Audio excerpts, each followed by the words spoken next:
We went to Melling, another one of those grimy Lancastrian dumps where the residents all have less teeth than a medieval leech, and yet somehow manage to play brass band music all the time.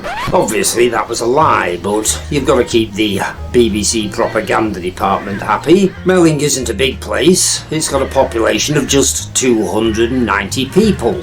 Said residents must have been a feisty lot 1,000 years ago because William the Conk built a modern bailey there to threaten them. The bailey's gone now, but the mott's still visible, rising from St Wilfrid's vicarage garden like some gigantic abscess. Looking a bit more landscape than it probably did back in William the Bastard's day. There's Melling Hall as well, a Grade 2 listed mid-18th century grand house, nowadays a hotel we believe, situated directly opposite the church. It has a central sandstone block apparently, in 3 bays with a modillioned cornice. It probably has some history attached to it as well, but we couldn't be bothered finding out what because the church was far more interesting.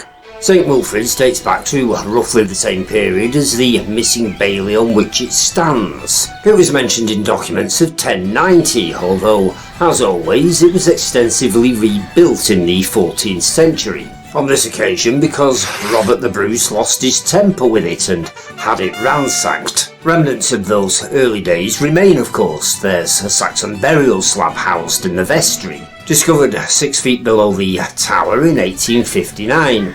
I couldn't tell you what the workmen were doing 6 feet below the tower, but sometimes it's best not to ask. According to the guidebook, there's part of a 13th century crucifix in the aforementioned vestry, and 3 stone heads, one of a woman, another of a bishop, and the third depicting a lion, allegedly. Said heads were originally dripstones. Again, don't ask, I haven't got a clue. From the 14th century chancel window that was destroyed when the vestry was added. It's always expedient to keep hold of the best bits when you're tearing down 1,000 years of history. Apparently there's a Saxon preaching cross in the churchyard. We couldn't find it, neither could anybody else judging by our research. It's not the sundial in case you're wondering. That, as you've probably already guessed, is an 18th century model.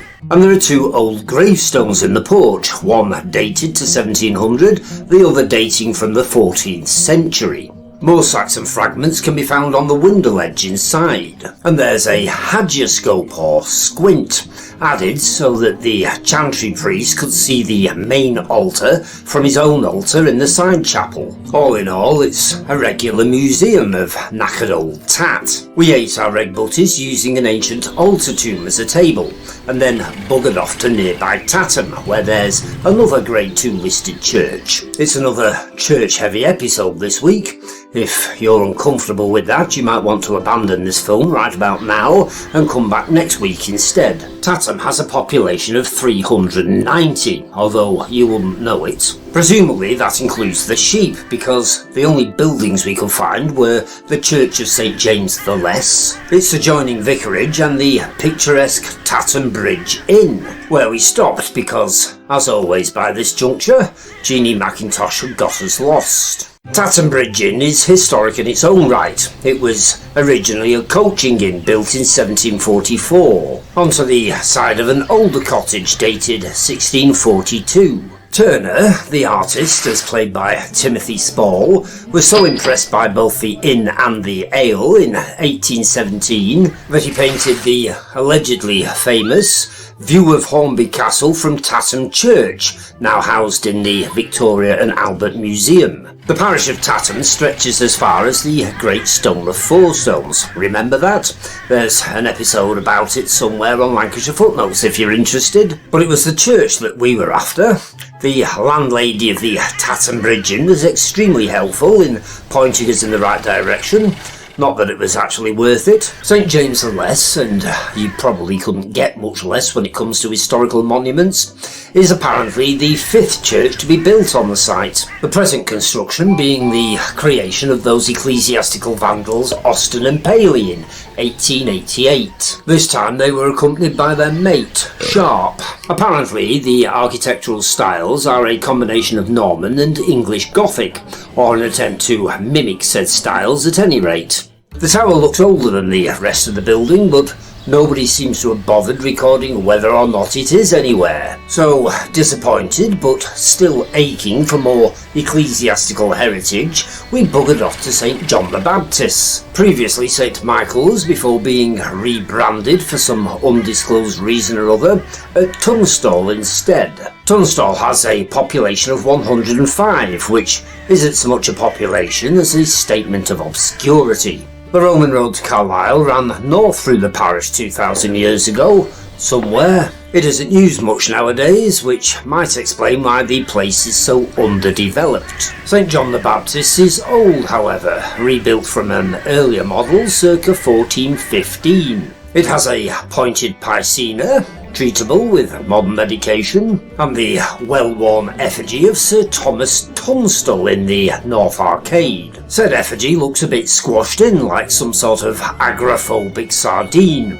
but that's because the floor was raised some years ago and Sir Thomas was raised along with it. Other than the usual architectural bits and pieces, the church has two main claims to fame.